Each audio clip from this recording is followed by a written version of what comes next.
face of my enemy. I see my brother. I see my brother.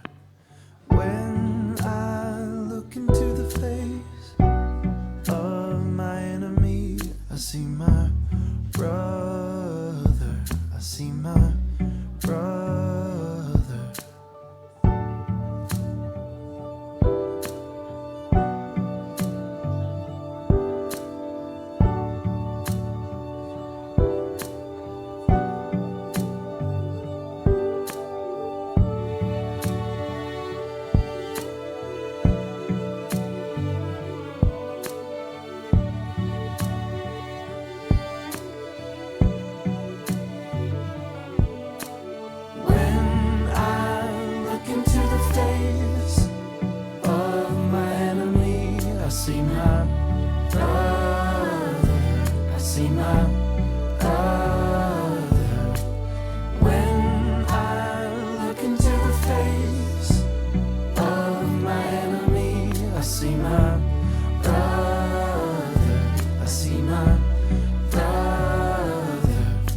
Forgiveness is the garment of our courage, the power to make the peace we long to know.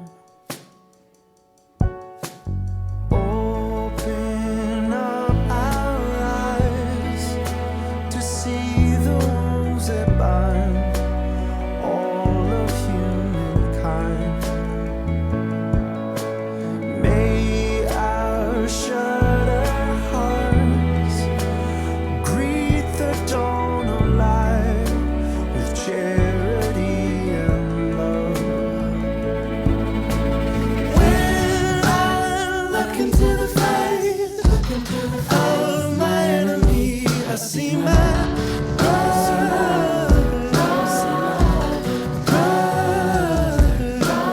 When I look into the face of my enemy, I see my brother. I see now. When I look into the face, I see now. I see now. I see my brother. I see my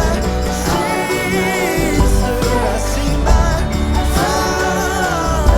I see my mother. When I look into the face of my enemy, I see my brother. I see my brother.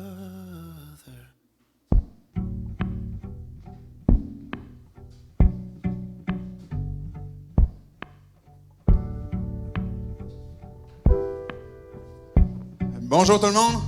Est-ce que vous allez bien? Oui, je suis content de vous voir. Bienvenue à l'Église 180.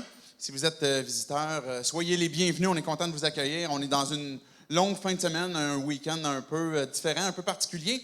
Soyez bien à l'aise de vous asseoir où vous voulez. Sinon, je vous invite aussi à vous approcher. On a même des divans complètement ici en avant, ceux qui veulent en profiter. Sinon, profitez des tables en arrière ou des chaises, peu importe. Mais je veux vous encourager à être à votre aise là où vous êtes. Comme vous avez vu, on continue la série « Le vrai visage de l'Église », qui est une série basée sur 1 Corinthiens. Et aujourd'hui, on poursuit la partie numéro... On est rendu finalement à la partie numéro 7 de 1 Corinthiens, finalement au chapitre 6. Fait que les parties ne suivent pas nécessairement les chapitres. Mais bref, on est dans cette série où on est en train de réfléchir sur l'Église et quel est le vrai visage de l'Église, comme on a déjà parlé précédemment. À quoi est-ce qu'on est habitué peut-être à notre paysage québécois? Vous avez reçu un petit sticker, un petit collant du Québec. Et puis, je pense que j'ai le mien juste ici. Si je peux ça décoller ça. Peux-tu me le décoller, Cindy? Donc, vous avez reçu ce petit sticker-là. C'est pas parce que je veux vous encourager à, peu importe, un parti politique quelconque. Mais on habite au Québec. Fait que peu importe le parti politique que vous voulez, on appartient au Québec. Et puis, je pense que c'est une belle et bonne chose que d'être fier de son Québec. Maintenant, je pense que j'ai un petit problème avec mon Québec. On a tendance à vouloir s'en aller. L'objectif de pourquoi je vous ai donné ça, c'est pour la devise que l'on a au Québec. Je me souviens. Je me souviens. Pour nous, en tant que croyants, si vous êtes ici, vous êtes croyants ou vous avez un intérêt spirituel, bien, il y a des choses qu'on est, comme je disais, habitué de voir en ce qui concerne l'Église, qu'on est habitué d'entendre et d'apprécier, peut-être jusqu'à même à un certain point de l'Église. Mais quel est son vrai visage? Qu'est-ce qu'on se souvient de l'Église? Quel héritage est-ce que l'Église nous laisse? Mais je voudrais aller plus loin que ça aussi, parce que sur la base d'un Corinthiens 6, là où on est rendu, c'est plus que un bâtiment d'Église, c'est plus qu'un héritage religieux qui nous est laissé au Québec. Mais si vous avez la foi, si vous êtes croyant, vous avez placé votre confiance en Dieu, c'est quel souvenir est-ce que vous avez de l'Église, au sens comme ce que la Bible décrit l'Église. On avait vu dans les toutes premières parties que l'Église n'est pas un bâtiment. L'Église n'est pas faite de pierre, de mortier, n'est pas faite de meubles, de vitraux ou quoi que ce soit. L'Église, c'est des gens, exactement comme la vidéo nous est présentée, c'est des gens de différentes races, de différents âges, de différents visages, qui fait que Dieu va chercher des gens de tout azimut, de tout endroit, de tout arrière-plan, et puis les conduit finalement pour être son Église. Et ça, pour Dieu, on apprend à connaître Dieu à travers ça, parce que c'est beaucoup plus intéressant pour lui que d'avoir une Église qui est vivante, qui est constituée de gens, plutôt qu'une Église qui est constituée de pierres, de mortier ou de toutes sortes de choses comme ça. Maintenant, une des choses qu'on oublie, si on a placé notre foi en Dieu, une des choses des fois qu'on pourrait porter à oublier, c'est notre identité que l'on a en Jésus-Christ. Je ne sais pas si vous vous souvenez, il y a quelques mois, on peut peut-être mettre l'annonce, Karim, que j'ai préparée. Là. Il y avait un homme qui a retrouvé finalement sa maison après 30 ans. Souvenez-vous de cette annonce-là, de cette actualité-là? Un homme, après 30 ans d'amnésie, un Ontarien, va retrouver sa famille. L'histoire racontait que cet homme-là, quand il était tout jeune, s'était frappé la tête. Il avait quand même un handicap mental, mais il s'était frappé la tête et il avait complètement oublié qui il était. Et puis là, il s'est perdu finalement, puis s'est retrouvé, je ne me souviens plus précisément c'était à quel endroit, mais pendant qu'il était en train de faire certaines procédures légales, puis qu'il devait donner son identité, il y a eu des flashbacks qui ont commencé à revenir de sa vraie identité. Et puis, tout d'un coup, finalement, suite aux recherches, il a découvert que sa vraie identité était autre que ce qui avait été habitué pendant 30 ans. Donc, il avait retrouvé son identité. On peut oublier toutes sortes de choses. Vous pouvez oublier vos clés, vous pouvez oublier votre NIP. Je ne sais pas si ça vous est déjà arrivé. Quand j'étais au secondaire, j'avais oublié le numéro de ma case après pas le numéro de ma case, mais de mon cadenas après le congé de Noël. J'avais complètement oublié. Fait que il a fallu qu'on coupe le cadenas et qu'on en remette un autre. Il y a des futilités comme ça qu'on peut oublier, mais le genre de choses qu'on ne peut pas oublier, c'est notre identité, qui nous sommes. Et quand on place notre foi en Dieu, mais il y a cette identité-là aussi qui nous est donnée et qu'on a absolument besoin aussi de se souvenir pour qu'on puisse avancer de progrès en progrès et se rappeler aussi de qui est notre famille, qui est notre Père, qui est l'Église aussi à laquelle on appartient, nos frères et nos sœurs. Et ce que j'aimerais qu'on puisse retenir ce matin à travers l'encouragement qu'on va voir de 1 Corinthiens 6, c'est « Oublie pas qui tu es ». N'oublie pas qui tu es. En regardant tantôt le texte de 1 Corinthiens 6, on pourrait avoir une impression négative, c'est-à-dire qu'on dirait qu'il y a plusieurs reproches qui sont faits. Maintenant, quand on prend le temps de regarder le texte avec détail, on réalise qu'il y a beaucoup de questions qui sont formulées. La majorité du texte qui est fait dans 1 Corinthiens 6, c'est des questions que Dieu va poser à son Église pour lui demander où elle en est rendue. Comme pour prendre finalement un pas de recul puis réfléchir, OK, attends un peu, comment est-ce que ma vie maintenant, elle est dirigée? Et dans cette réflexion-là qui nous est donnée, que Dieu nous conduit à réfléchir sur notre identité, mais c'est là qu'on réalise que le texte, on trouve de puissants encouragements. Pas simplement une liste qu'on pourrait lire d'un premier regard, la Bible, puis dire, il me semble qu'il y a plein de proscriptions, plein de choses que Dieu nous dit de ne pas faire. Mais quand on prend le temps de regarder, on voit beaucoup d'encouragements que Dieu nous donne pour nous rappeler finalement, se souvenir de notre identité. Donc, c'était ça l'image de votre petit Québec que vous avez sur la poitrine. C'est pour se souvenir de notre devise, même en tant que croyant, je me souviens. Oublie pas ton identité. Et c'est ce qu'on va voir ce matin. Donc, j'aimerais qu'on puisse prier tout simplement. Puis après ça, on va regarder quelques éléments de ce texte-là. Prions. Dieu, on vient devant toi pour te dire merci. Pour te dire merci pour ta parole, merci pour la Bible qui nous parle. Dieu, on a toutes sortes de questions, dépendamment de nos arrière-plans, dépendamment d'où on vient. on a toutes sortes de réflexions en ce qui concerne l'Église. Dieu, on est peut-être ici ce matin, ou peut-être qu'on est en train d'écouter ça de chez nous ou d'un autre endroit, puis on a ces questions justement à savoir, mais qui tu es? Puis Dieu, à quoi est-ce que tu nous as appelés? Quelle identité que tu veux nous donner ou que tu nous as donnée? Viens nous parler avec ton esprit ce matin pour qu'on puisse comprendre, qu'on puisse savoir exactement pour chacun d'entre nous ce que tu veux. C'est dans le nom de Jésus qu'on prie ces choses. Amen. Donc, je disais tantôt l'expression de ne pas oublier notre identité en Jésus-Christ. Peut-être que tu es ici ce matin et tu te dis, il me semble que c'est une expression un peu bizarre. Moi, je ne suis pas habitué d'entendre l'idée d'identité en Jésus-Christ. Qu'est-ce que ça veut dire exactement? Si vous n'avez pas été là, dans les toutes premières rencontres qu'on a parlé d'un Corinthien, du vrai visage de l'Église, on parlait justement de qu'est-ce que c'est l'Évangile, qu'est-ce que c'est la bonne nouvelle. Parce que dans 1 Corinthiens 1, il en parle, dans 1 Corinthiens 15 aussi, il va terminer avec l'expression de ce que c'est la bonne nouvelle. Mais ce message-là de la bonne nouvelle, c'est ce qui nous permet d'avoir une nouvelle identité, donc d'être identifié à Jésus-Christ. Ce que Dieu a vu de nous, ce que Dieu quand il nous a regardés, il a vu notre besoin. En fait, Dieu nous a créés pour être en relation avec lui. Ce que Dieu nous dit, c'est « Vous avez été créés par moi, mais pour moi aussi. » Donc, on a ce besoin vital, ce besoin profond, au plus profond de nous-mêmes, et peu importe l'arrière-plan religieux que l'on a, à quelque part, au fond de nous-mêmes, quand on prend le temps de s'asseoir et réfléchir, on réalise qu'on est à la recherche de quelque chose de plus que ce que l'on vit sur Terre.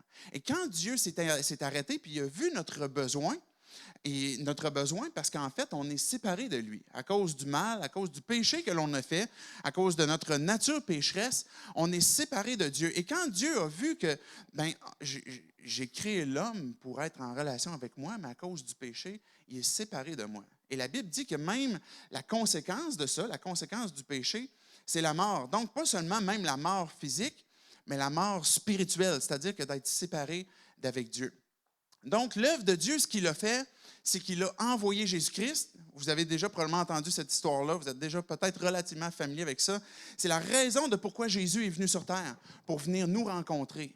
Donc, la bonne nouvelle, c'est finalement que Jésus, le Fils de Dieu, est venu sur terre pour venir nous chercher, venir nous rétablir en relation avec lui, nous réconcilier avec lui, parce qu'on avait ce besoin que nous-mêmes, on ne pouvait pas s'occuper. Donc, est-ce que moi, je peux me délivrer du mal? Est-ce que moi, je peux me délivrer de mes mauvaises habitudes? Est-ce que je peux me délivrer moi-même de mes dépendances? Bien, on a tous, à quelque part, déjà essayé, puis on réalise tous qu'à un moment donné, on finit toujours par revenir à notre nature, et puis même si on le chasse, on revient toujours à ce qu'on fait. Donc, on avait besoin que Dieu, par la personne de Jésus, vienne nous pardonner, vienne prendre notre place. Et c'est là qu'on appelle finalement cette substitution-là que Dieu a pris notre place sur la croix et qu'il nous a donné finalement sa vie et que nous, on lui a donné notre péché. Donc, cette bonne nouvelle-là, quand on place notre foi en Dieu puis dire, OK, Dieu, je crois que par amour, tu m'as envoyé ton Fils, je place ma foi en toi. À partir du moment que vous avez fait ça, vous avez une nouvelle nature. Dieu transforme vos vies. Et là, on en a parlé aussi dans 1 Corinthiens. On parlait de régénération. Encore des gros mots pour nous expliquer que quand on a placé notre foi en Dieu, pas parce qu'on était si bon que ça, Dieu est venu par son esprit transformer nos cœurs, transformer nos vies et nous donner une nouvelle nature. Donc, on est participant maintenant de sa nature. Et là, je ne sais pas si vous avez été là dimanche passé. Y en a-tu qui ont vu le baptême dimanche passé? Vous pouvez lever la main. Donc, le baptême et même la communion que vous voyez sur le côté, là, la Sainte Seine qu'on appelle le repas du Seigneur, c'est des images de cette bonne nouvelle-là aussi. Parce que le baptême, on l'a déjà expliqué, c'est quand on couche la personne dans l'eau, ça symbolise justement cette mort avec Jésus-Christ. Quand on ressort la personne de l'eau, ça symbolise cette nouvelle vie. Comme Jésus est ressuscité, on a maintenant une nouvelle vie et que maintenant, on va vivre avec lui. Donc, le baptême est réellement l'image de l'identité en Jésus-Christ. Fait que quand vous avez placé votre foi en Dieu, vous vous êtes fait baptiser sans attendre. J'en profite pour passer le message que si vous croyez en Dieu, faites-vous baptiser sans attendre et pour montrer à tout le monde cette identité que vous avez en Jésus-Christ. Et la communion, c'est la même chose. Quand on va prendre tantôt la table du Seigneur, on va prendre le pain, on va se souvenir que Jésus a donné son corps à travers le pain, on se souvient de ça, qui a été brisé pour nous, et la coupe, qui est finalement son sang qui a été versé pour pardonner nos péchés. Et là, quand on prend ça, on est en train de se rappeler ce que Dieu a fait pour nos vies et qu'on est en train de faire ceci en souvenir de lui. Donc, ça nous rappelle justement notre identité. Le baptême nous rappelle notre identité en Jésus-Christ. La table du Seigneur nous rappelle notre identité aussi en Jésus-Christ. L'importance de se souvenir de qui nous sommes en Dieu est extrêmement important. Donc, j'espère que vous allez comprendre un petit peu mieux c'est quoi l'idée d'être identifié en Jésus-Christ, de trouver une identité en lui. J'aimerais qu'on puisse mettre la prochaine slide. Qu'est-ce qui détermine notre identité? Et ça, je le ramène, j'essaye le plus souvent possible parce qu'il faut que ça devienne pour chacun de nous, si vous êtes croyant, et puis même si vous avez un intérêt pour la foi sans que vous ayez placé votre foi en Dieu encore, c'est un des éléments extrêmement importants pour découvrir quelle est notre identité. Ce qui détermine ton identité, souvent dans notre société, ce qu'on va faire, c'est que vous rencontrez quelqu'un et puis pour découvrir qui il est, vous allez lui demander qu'est-ce que tu fais dans la vie. Vous êtes d'accord? Hein? Qu'est-ce que tu fais dans la vie? Donc, tu es un professeur, tu es un chauffeur d'autobus, quelle auto tu conduis? Je conduis peu importe, là, une Prius. Alors, on sait tout de suite qui tu es si tu conduis une Prius ou bien une Mustang ou peu importe. Là. Donc, ces choix-là peuvent des fois révéler un petit peu qui nous sommes. Mais ce n'est pas tant ce que l'on fait comme travail dans la vie ou ce qu'on conduit comme auto qui détermine notre identité. Ce qui détermine notre identité, ce n'est pas ce que l'on fait. Et c'est pour ça que c'est extrêmement important de commencer sur l'état de ce que nous sommes avant de dire ce que l'on fait. Et même plus haut, de commencer sur ce que Dieu est. Parce qu'on agit toujours en fonction de ce que nous sommes. Et Dieu, c'est exactement la même chose. En fait, on est constitué à l'image de Dieu. Donc, on a plusieurs points similaires à lui pour qu'on puisse être en relation avec lui. Si Dieu est amour, parce que c'est ce que la Bible dit, donc il va manifester son amour. Vous êtes d'accord? Donc, Dieu a tellement aimé le monde qu'il a donné son Fils. Fait que puisqu'il est amour, il donne, il manifeste son amour. Si Dieu est fidèle, Dieu est un Dieu fidèle, Dieu est saint. Donc, dans sa sainteté ou dans sa fidélité ou dans toute sa nature ou ses attributs-là que Dieu est, bien, il va manifester, par exemple, sa fidélité en disant, bien, quand que je dis quelque chose, ça va toujours s'accomplir parce que Dieu est fidèle. Si Dieu était infidèle, il n'agirait pas toujours en fonction de sa parole, mais sa nature, il est fidèle. Dieu est saint. Donc, Dieu va toujours agir avec perfection. Il ne va jamais manquer. Et quand on poursuit plus loin notre petit schéma, ce que Dieu est détermine ce que Dieu fait. Donc, c'est ce que je viens d'expliquer. Si Dieu est fidèle, il va manifester sa fidélité. Et quand Dieu manifeste sa fidélité envers nous, ça nous transforme. C'est ça qui transforme notre identité. C'est ça qui transforme qui nous sommes. Nous sommes, parce que Dieu, puisqu'il a agi avec nous avec fidélité, on est maintenant nous-mêmes des fidèles. On suit Dieu, on est encouragé, on est poussé par sa fidélité, on est motivé parce que lui est fidèle. Puis la Bible a dit, si nous sommes infidèles, lui demeure fidèle. Donc, parce que Dieu manifeste sa fidélité envers nous, par exemple, j'aurais pu prendre la sainteté ou quoi que ce soit d'autre, bien, il va transformer notre nature et par la suite, nous-mêmes, on va agir aussi avec fidélité. Alors, Dieu il nous déclare juste, il nous déclare saints à cause qu'il est saint.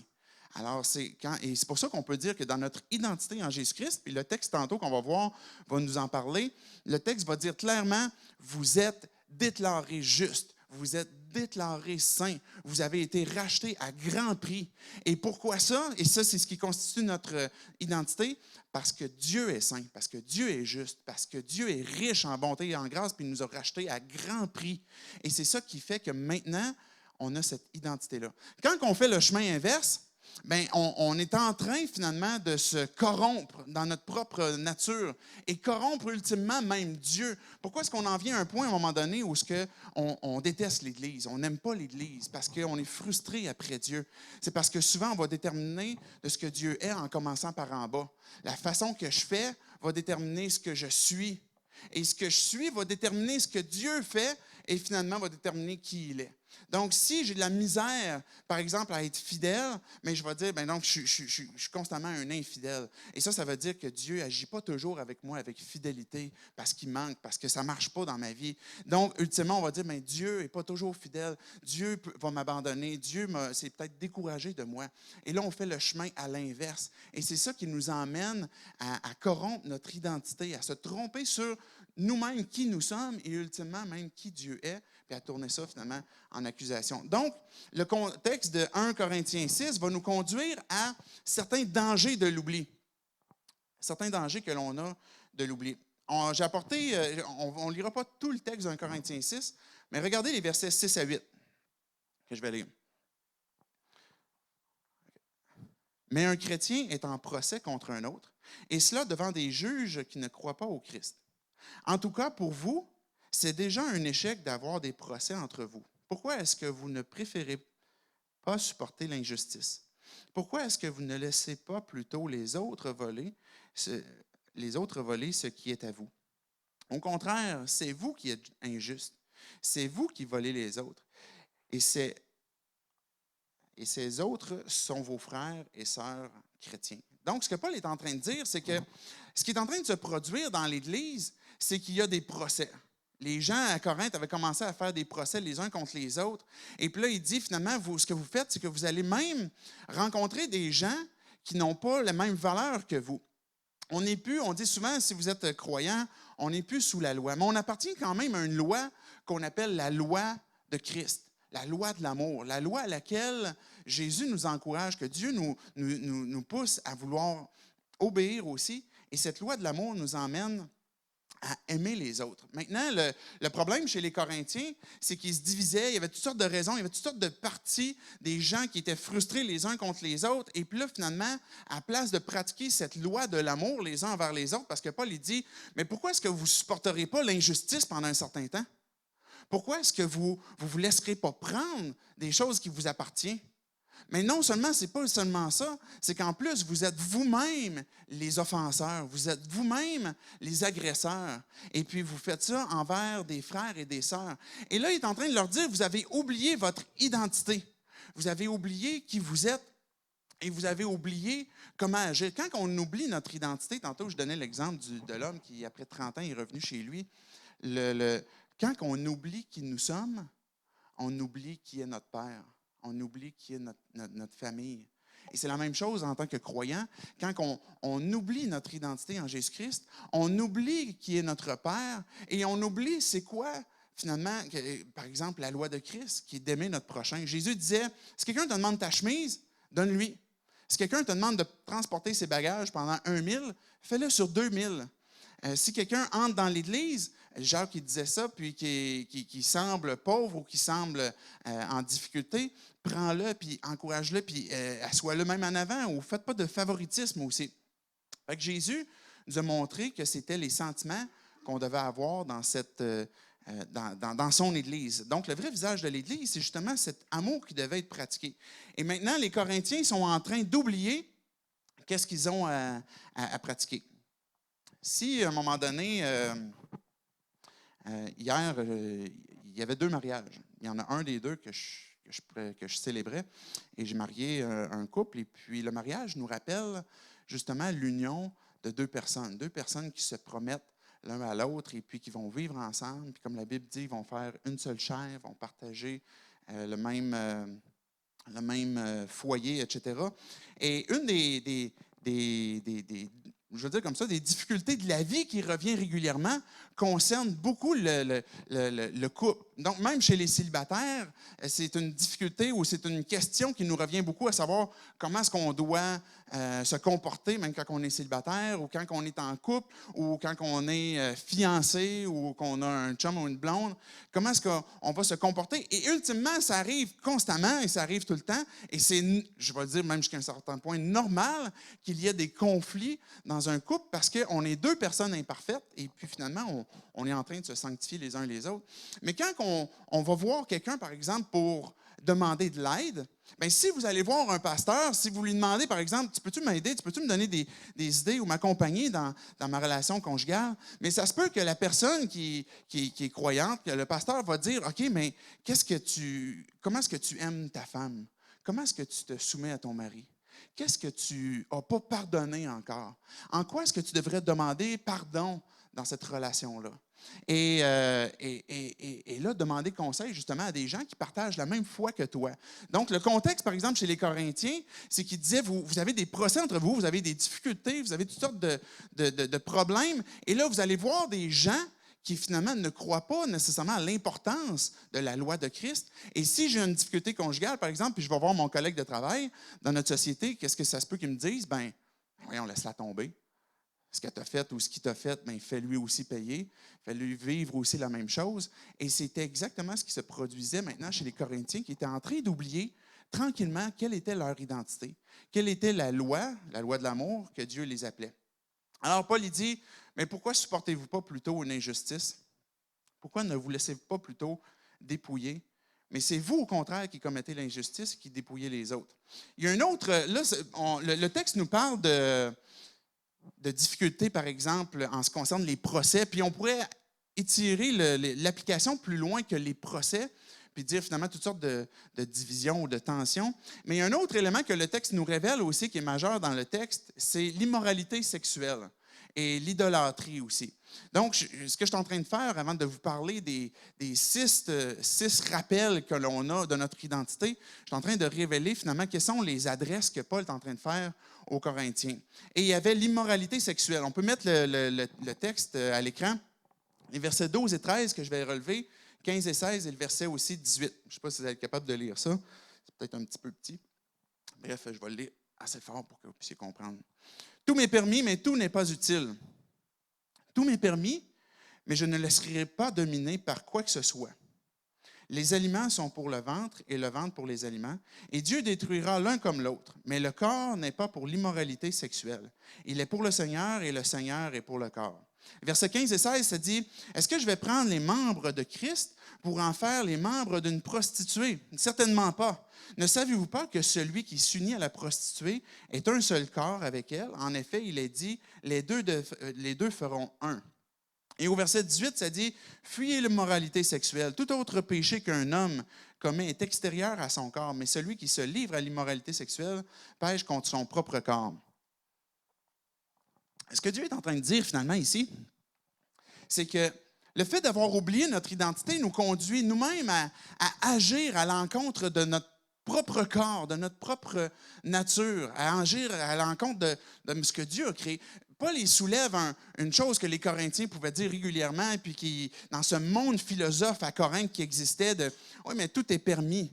Tout est permis, tout est correct. » Peut-être même chez les chrétiens, ils disaient « Oui, mais tout est permis, tout est correct. » Et là, Paul est en train de dire « Oui, tout est permis, mais tout n'est pas utile. » Et il va pousser même en disant, et la phrase suivante est extrêmement importante aussi, il dit « Oui, tout m'est permis, mais je ne me laisserai pas dominer par quoi que ce soit. » Et là, il est en train de dire, mais voici ma résolution, voici à quoi je suis résolu. Et Dieu est en train de dire, ben, notre corps, notre être est finalement les membres de Christ. C'est les membres de Christ. Et là, il pose la question, mais est-ce que vous allez prendre votre corps, qui est le membre de Christ, pour le livrer à une prostituée? Ça a l'air freak, ça a l'air un peu extrême. Quand on se place dans le contexte de Corinthe, c'était tout à fait à propos. J'ai apporté une brève description. Il y avait l'adoration d'Aphrodite à Corinthe. À cette époque-là, c'était vraiment répandu dans la Grèce et particulièrement à Corinthe. Donc, son lieu de culte était connu, être à Corinthe, et puis elle était vénérée sur l'Acro-Corinthe. Et puis, selon Strabon, qui écrit au début de l'ère chrétienne, on y pratique la prostitution sacrée. Donc, Paul, quand il va parler aux Corinthiens, puis il va dire, est-ce que vous allez prendre votre corps pour la livrer à une prostituée? C'est exactement dans le contexte où ce qu'il est en train de leur dire, bien, vous pratiquez non seulement l'immoralité sexuelle, mais même l'idolâtrie. Donc, je vais citer Strabon, ce qu'il dit. Il dit, le temple d'Aphrodite à Corinthe était si riche qu'il possédait à titre de hiérodule ou d'esclaves sacrés plus de 1000 courtisanes. voués au culte de la déesse par des donateurs de l'un et de l'autre sexe. Donc, il y avait plus de 1000 prostituées au temple d'Aphrodite à Corinthe. Et puis là, les Corinthiens pouvaient aller là-bas et puis servir leur déesse Aphrodite. Et puis là, même, c'était dans l'Église. Donc, la culture avait intégré l'Église. Et puis là, les gens disaient, oui, mais c'est notre culture, c'est la façon qu'on vit. Et là, Paul est en train de dire, Dieu est en train de leur dire, oui, mais c'est pas ça votre identité. Ce n'est pas ça. Rappelez-vous qui vous êtes. Et quand vous allez vous rappeler qui vous êtes, vous allez réaliser que l'idolâtrie ou l'immoralité sexuelle ne fait pas partie de ce à quoi que Dieu vous a appelé. Dans Apocalypse 17, on parle, et je ne le lirai pas, mais je peux simplement vous le citer, mais dans Apocalypse 17, on parle d'une grande prostituée qui est assise sur les eaux, et puis le texte un peu plus loin va parler que les eaux symbolisent les peuples de toute langue, et puis cette prostituée-là influençait même les rois de la terre, les dirigeants de la terre. Et cette grande prostituée-là, on parle de ces cultes que les gens lui rendent. Et quand on parle, par exemple, du livre d'Apocalypse, une des choses, je fais juste une mini-parenthèse, souvent on est porté à vouloir juste placer ça dans une espèce de case à venir. Puis là, on regarde l'Apocalypse, puis on se dit, OK, ça c'est... On va ouvrir ce livre-là quand, à un moment donné, le kick-off de la fin du monde va être commencé. Vous êtes d'accord? C'est un peu de même là, qu'on pense souvent, hein? Mais on fait erreur de faire ça. Parce que l'Apocalypse s'adresse à nous, pour nous, aujourd'hui. Et quand il parle de la grande prostituée qui est assise sur la bête, arrêtez d'attendre de voir une grande prostituée qui va sortir de l'eau avec sa robe assise sur une bête. Là. Vous attendez quelque chose de freak. Là. Ce que la Bible a dit, ce n'est pas un livre de devinettes, c'est un livre qui nous exhorte pour nous encore aujourd'hui. Et les Corinthiens, comme pour notre époque encore aujourd'hui, on est influencé, on est poussé par cet esprit de prostitution-là qui pousse les peuples, qui influence les peuples, qui influence même les dirigeants de la terre à se livrer à toutes sortes de prostitution. Et puis vous regarderez, c'est Apocalypse 17. Donc, c'est pour nous aujourd'hui. Et si vous dites, oui, mais le livre d'Apocalypse, c'est seulement futur, mais même dans toutes les prophéties qui sont données à travers la Bible, il y a toujours une application présente pour les auditeurs qui l'entendent, qui la voient, qui l'écoutent. Même si vous auriez une position que c'est quelque chose de futur. Donc, aujourd'hui, on comprend que c'est la même histoire. On est influencé sous ce même esprit-là, comme à l'époque de Corinthe. Et quand que Dieu il dit, mais rappelez-vous votre identité. Vous n'avez pas une marque qui appartient au monde, vous avez plutôt un sceau, le sceau de l'Esprit qui est en vous, et que vous êtes des enfants de Dieu. Et maintenant, séparez-vous de ces choses-là, de l'immoralité sexuelle.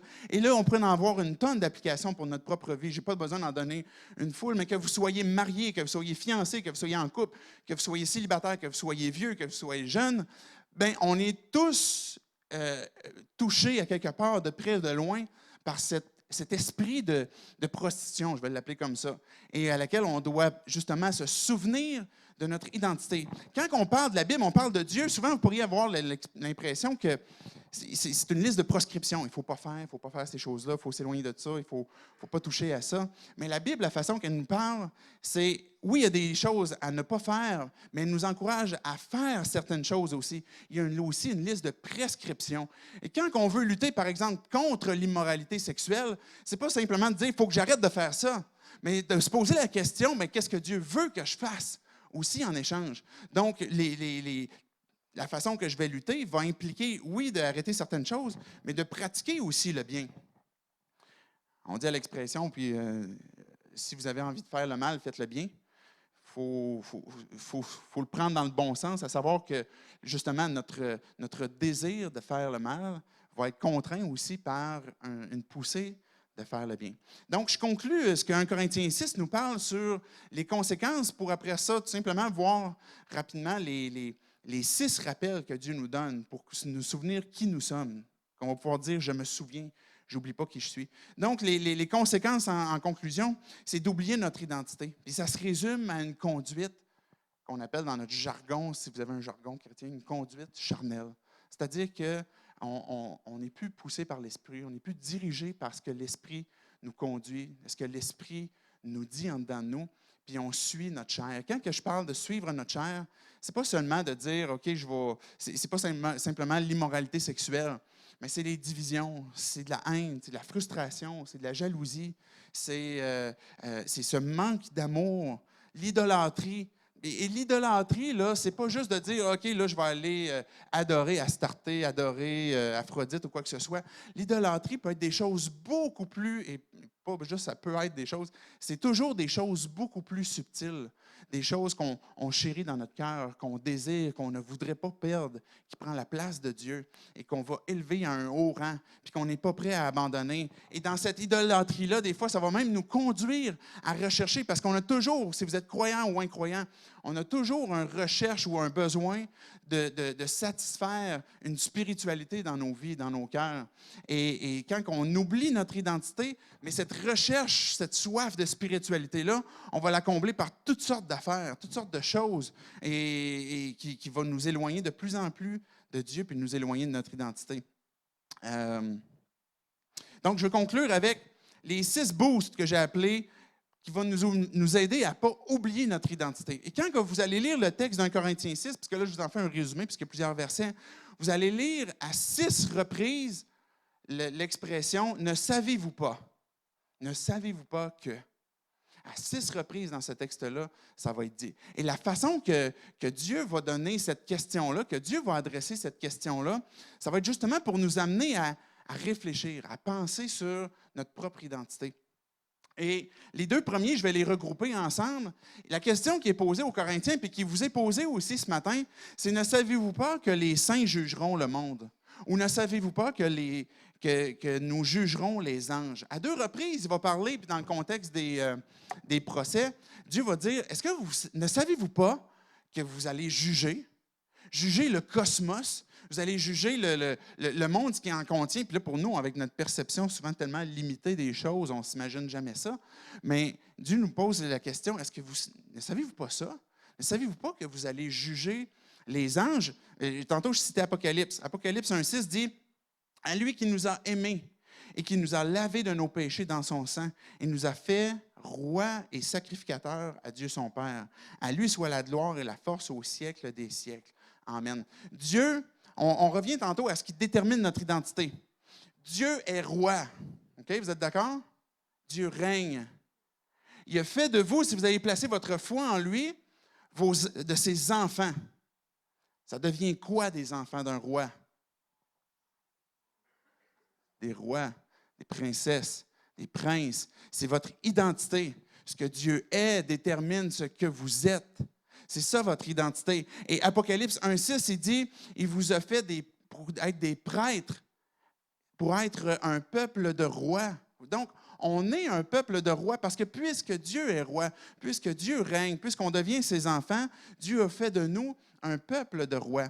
Et pourquoi c'est quoi le lien avec l'idée de juger le monde, juger les anges? C'est que le mot juger, dans l'étymologie, est relié justement est attribué à la monarchie, donc à la royauté, à la souveraineté. Donc, quand on parle de juger, c'est pas comme si on voit quelqu'un puis comme, lui, je le juge, à cause qu'il chauffe une Prius, ou peu importe qu'est-ce que c'est sa voiture. C'est pas ce sens-là de juger quelqu'un, mais c'est plutôt de rendre un verdict. Puis Jésus en a parlé aussi. Dans Matthieu, par exemple, 19, 28, Jésus leur répondit, « Je vous le dis en vérité, quand le Fils de l'homme, au renouvellement de toutes choses, on parle de la fin des temps, après le grand trône blanc, après le grand jugement, sera assis sur son trône de gloire, vous qui m'avez suivi, vous serez de même assis sur 12 trônes et vous jugerez les 12 tribus d'Israël. » Dieu est en train de parler, Jésus est en train de parler à ses apôtres. Mais par extension aussi, ce que Paul est en train de nous dire, il est en train de dire, vous allez juger les anges, vous allez juger le monde. Jude 6 dit, quant aux anges qui n'ont pas conservé leur rang, mais ont abandonné leur demeure propre, il l'a enchaîné éternellement dans les ténèbres pour le jugement du grand jour. Donc, évidemment, quand on parle des anges, là, je ne veux pas étirer trop la sauce, là, mais on parle, parce qu'il y a 2 types d'anges. Hein. Il y a les anges qui n'ont pas abandonné leur demeure, qui n'ont pas abandonné Dieu. Il y a les anges qui ont abandonné Dieu. Et ces anges-là, on les appelle des démons. Donc, ces anges-là qui ont abandonné Dieu et qui sont des esprits impurs, puis il y a toutes sortes de synonymes qui sont donnés. Mais ce que la Bible dit, c'est, savez-vous pas que vous allez juger ces anges-là? Mais savez-vous pas que Dieu vous a appelé à dominer ce que Dieu a créé, à dominer, à apporter un jugement même sur, par exemple, les anges ou sur le monde, d'avoir une domination, d'avoir un règne. Et ce n'est pas l'idée d'une vie sur terre où ce que vous n'allez rien avoir de difficulté, vous allez avoir aucun souci ou quoi que ce soit, mais dans votre identité propre, dans votre identité que vous avez en Jésus-Christ, Dieu vous appelle à ne pas finalement avoir ces divisions-là les uns envers les autres, mais se souvenir que mon identité est semblable à celle de Jésus-Christ, qu'il règne. Et aussi, Dieu va dire, bien, non seulement vous êtes un peuple de rois, mais vous êtes héritiers. Regardez verset 9. Ne savez-vous pas que les injustes n'hériteront pas le royaume? Et c'est là, là je suis au verset 11, c'est là que vous étiez. Et puis là, j'ai mis entre parenthèses, puisque maintenant vous êtes héritiers, et certains d'entre vous. Mais vous avez été lavés, mais vous avez été déclarés saints, mais vous avez été déclarés justes au nom du Seigneur Jésus-Christ et par l'Esprit de notre Dieu. Donc, quand que Dieu a fait de nous des héritiers, c'est parce qu'il nous a déclarés justes, c'est parce qu'il nous a déclarés saints, pas parce qu'on l'est devenu par nos propres efforts, nos propres forces, mais parce qu'on est devenu finalement ses enfants. Et quand que Dieu il dit « Ne savez-vous pas », et là on est au 3e « Ne savez-vous pas », il est en train de dire « Mais savez-vous pas que ceux qui ne placent pas leur foi en Dieu n'héritent pas du royaume? » Et c'est ça que vous étiez avant. Certains d'entre vous. Et là, maintenant, vous n'êtes plus de ça. Vous êtes des héritiers du royaume. Donc, c'est ça que je me souviens dans mon identité. C'est que je suis un héritier. Et quand je parle d'héritier, c'est plus que d'avoir finalement des biens où, à un moment donné, je suis sur l'héritage de mon père ou de ma mère, puis que là, je vais obtenir la maison ou peu importe sa Prius. On est en train de parler ardemment des Prius ce matin, mais c'est pas d'obtenir juste des biens matériels, mais c'est finalement une relation familiale. Je donne un exemple. Cette semaine, et je vais inviter les musiciens aussi à s'avancer. Parce que je veux qu'on prenne aussi le temps pour la communion. Cette semaine, ma fille, vous l'avez peut-être vu la semaine passée, elle s'est faite baptiser. Puis là, elle avait vraiment à cœur cette semaine, vraiment en tête, de faire une espèce de petite vente de garage sur le bord de la rue. Mais moi, là, ça me fait vraiment, vraiment, vraiment beaucoup honte. J'haïs vraiment ça, moi. Les petites ventes de garage comme ça, avec une table, puis 3 toutos, puis 2 carrés de casse-tête à vendre. Je suis comme, ah non, ça n'a pas de bon sens. Puis là, je me dis, j'espère que les gens vont voir que c'est juste une petite fille. Puis là, je vois, là, elle s'installe avec sa table, puis ses 2-3 babioles, puis ses petits crayons. Puis je la regarde dans la fenêtre, derrière le rideau. Puis là, je suis comme, elle est vraiment cute, mais Colin, je suis gêné pour elle, ça n'a pas de bon sens. Fait que là, je suis en arrière dans la maison, puis je suis en train de travailler. Et puis, finalement, elle vient me chercher. Elle dit, « Papa, il faut que j'aille à la toilette. Peux-tu venir surveiller ma table? » Ah non, pas vrai. Là, qu'est-ce que je vais faire? Là? Puis là, elle a vraiment beaucoup besoin d'aller à la toilette. Puis c'est important pour elle qu'il y ait quelqu'un derrière sa table. Là. Fait que devinez ce que j'ai fait. Dans ma grande humilité puis dans ma déception de finalement, je me suis fait pogner à son jeu, je suis allé surveiller sa table, pendant que les autos passaient, puis j'avais des toutous à vendre, puis des casse-têtes, des choses sans là. Mais pourquoi j'ai fait ça? C'est parce que c'est ma fille. C'est parce que c'est mon héritière. C'est parce que je l'aime. C'est parce que je prends soin d'elle. Même si j'aime pas toujours ce qu'elle fait, même si elle a des belles intentions, mais c'est parce que c'est mon héritière. Et Dieu agit aussi comme ça envers nous. Des fois, peut-être qu'il nous regarde et il dit « Colin, il me semble que je ferais mieux ça un petit peu. » Mais on est ses héritiers et c'est ça. Moi, j'aurais jamais fait ça pour mon voisin. L'enfant de mon voisin, il aurait pu venir me demander ça. On va voir quelqu'un d'autre, je ne veux pas y aller. Mais je l'ai fait parce que c'est ma fille. Et quand on est ses héritiers, ça nous rappelle notre identité que l'on a en lui. Vous êtes les héritiers du royaume. Vous êtes un peuple de rois, de sacrificateurs. Vous êtes les membres de Christ. Le verset 15 nous dit, « Ne savez-vous pas que vos corps sont les membres de Christ? » C'est dans cet exemple-là, même comme du mariage que je vous ai dit tantôt, si vous avez placé votre foi en Dieu, vous êtes partie de son corps. La tête qui est Jésus vous conduit, vous dirige. Vous appartenez à Jésus-Christ. Vous lui appartenez. Je donnais l'exemple hier dans le mariage, quand je me frappe sur le pouce, naturellement, ce que va faire mon autre main, c'est venir entourer le pouce et en prendre soin. C'est la même chose pour le corps de Christ, parce que la tête coordonne tous les membres. Et on se souvient que l'Église, le vrai visage de l'Église, c'est quoi? C'est le corps de Christ. C'est pas de la brique, c'est pas de la maçonnerie, c'est pas des vitraux, c'est pas des chaises. Vous venez pas à l'Église, vous venez en Église. Vous venez visiter des frères et des sœurs, des pierres vivantes pour vous rassembler les uns les autres, pour vous polir les uns aux autres et rassembler autour de Jésus-Christ. Et c'est ce que le texte nous rappelle. Donc, le troisième élément qui nous rappelle notre identité, c'est que vous êtes les membres de Christ. Verset 16 nous dit, « Ne savez-vous pas que vous êtes unis au Seigneur? » Vous n'êtes pas unis à une prostituée. Vous n'êtes pas unis... Satan, tantôt, je parlais de la grande prostituée. C'est un imitateur de Dieu. C'est un pâle imitateur de Dieu. Il va chercher à nous tromper. Il va chercher à vouloir nous faire croire que dans son système dans lequel il veut nous influencer, on va être un peu comme son épouse. Mais en fait, ce n'est pas l'épouse, c'est une prostituée. Mais Jésus a son épouse, c'est son Église, c'est laquelle qu'il a été racheté à grand prix. Et c'est ça que vous êtes. Vous êtes unis au Seigneur. Et Satan essaie d'imiter par toutes sortes de façons, il cherche à nous influencer. Et puis, mais l'union que l'on a à Jésus, c'est parce qu'on est son épouse par l'Église. Soyez des fans de Dieu dans le quotidien. Voyez, recherchez comment est-ce que vous pouvez avoir cette relation-là avec Dieu dans le quotidien. L'épouse de Christ, quand on se souvient de ça et qu'on est unis à Jésus, c'est pas qu'on cherche à faire des grands événements, bien que ça peut être correct des fois qu'on participe à un grand événement spirituel ou quoi que ce soit. Mais souvenez-vous que dans votre quotidien, quand tu prends ton char, tu ouvres la radio, quand tu laves la vaisselle ou quand tu vides le lave-vaisselle ou quand tu fais tes draps, peu importe qu'est-ce que tu fais, de voir Dieu, t'es où? Je suis uni à toi. C'est toi qui me passionne. C'est toi qui es mon identité. C'est ça qui nous rappelle dans le petit quotidien continuellement que je suis attaché à lui, je suis uni avec lui. Ne savez-vous pas que vous êtes unis au Seigneur? Il est là. Et il va dire, vous êtes l'habitation de Dieu en esprit. Vous êtes l'habitation, vous êtes le temple du Saint-Esprit. On va souvent citer ce texte-là pour dire « Je suis le temple du Saint-Esprit », mais le verset précédent disait « Vous êtes les membres de Christ, vous êtes unis à Christ, vous êtes le temple du Saint-Esprit qui habite en vous et vous ne vous appartenez pas à vous-même parce que vous avez été rachetés à grand prix. » Savez-vous, c'est quoi ce prix-là?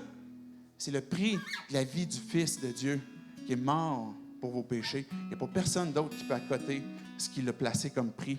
Vous avez été rachetés à grand prix. Et même si on ne s'appartient pas à nous-mêmes, savez-vous qu'est-ce que Dieu nous donne comme opportunité? De faire le choix, de dire, Dieu, je veux te glorifier. Parce qu'il termine ce texte-là.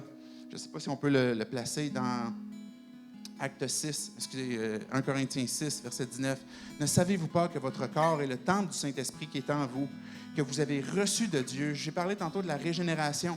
C'est de placer ta foi en Dieu. Arrête de douter que l'Esprit de Dieu habite en toi. Il est là. Il vit en toi. Tu l'as reçu. Vous ne vous appartenez pas à vous-même, car vous avez été rachetés à un grand prix. Et voici l'offre qu'il nous donne. Voici l'appel qu'il nous donne. Parce que Dieu ne te tord pas un bras, mais il dit, glorifiez donc Dieu dans votre corps et votre esprit qui appartient à lui. J'aimerais qu'on puisse prendre un temps tout simplement pour fermer nos yeux. Je veux simplement poser quelques questions et vous laisser réfléchir avec Dieu qui va vous parler dans votre cœur pour qu'on puisse se rappeler notre identité. On peut fermer nos yeux, baisser nos têtes et tout simplement laisser Dieu nous parler avant qu'on puisse aller avec la table du Seigneur, avec la communion. Peut-être que tu es ici ce matin puis que tu écoutes à distance. Et tu fais le constat maintenant que tu avais oublié ton identité en Jésus-Christ. Par le fait même, tu es en train d'oublier ton Père, ton Sauveur, ton Seigneur. Peut-être que tu es ici aussi, puis tu entends ce message, puis tu réalises que tu es en train de te refroidir tranquillement. En train d'abandonner tranquillement cette identité que Dieu te donne. Posez simplement la question à Dieu. Qu'est-ce que tu veux me révéler, Dieu? Qu'est-ce que tu veux me rappeler ce matin de toi? Ton esprit qui vit en moi, qu'est-ce qu'il me dit?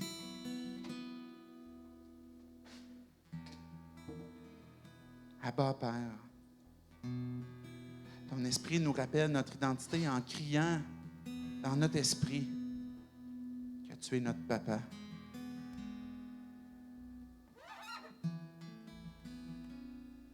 Dieu, tu es roi. Tu as fait de nous un peuple de rois. Dieu t'a fait de moi ton enfant parce que j'ai placé ma foi en toi. Tu m'as fait devenir un héritier, héritier du royaume. Tu me dis que tu m'as déclaré juste. Dieu, je ne méritais pas d'être juste. En fait, je n'étais même pas capable de le devenir un petit peu. À cause de ton Fils, tu m'as donné ta justice, ta sainteté. Dieu, je n'étais pas capable de redevenir parfait. Il y a bien des choses que je ne suis pas capable d'arrêter de faire. Malgré ça, Dieu, tu m'as donné ta sainteté. Dieu, tu me rappelles ce matin que j'appartiens à ton corps, que ton esprit vit en moi. Et tu me rappelles que je fais partie de cette grande famille qui s'appelle l'Église, que tu appelles ton corps.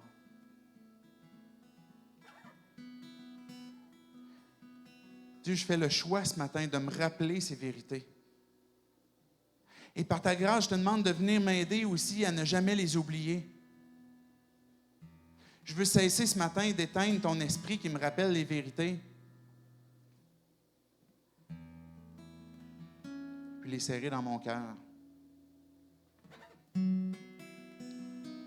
Dieu, on te loue pour ce souvenir qu'on va faire de toi avec la table du Seigneur qu'on appelle Dieu, parce que on va se rappeler que tu es mort en donnant ton corps, que tu as donné ton sang aussi pour avoir le pardon. Et Dieu, c'est ça qu'on veut se rappeler aussi ce matin. Sois glorifié. Sois glorifié dans ton Église. Sois glorifié dans nos vies. C'est dans le nom de Jésus qu'on prie ces choses. Amen.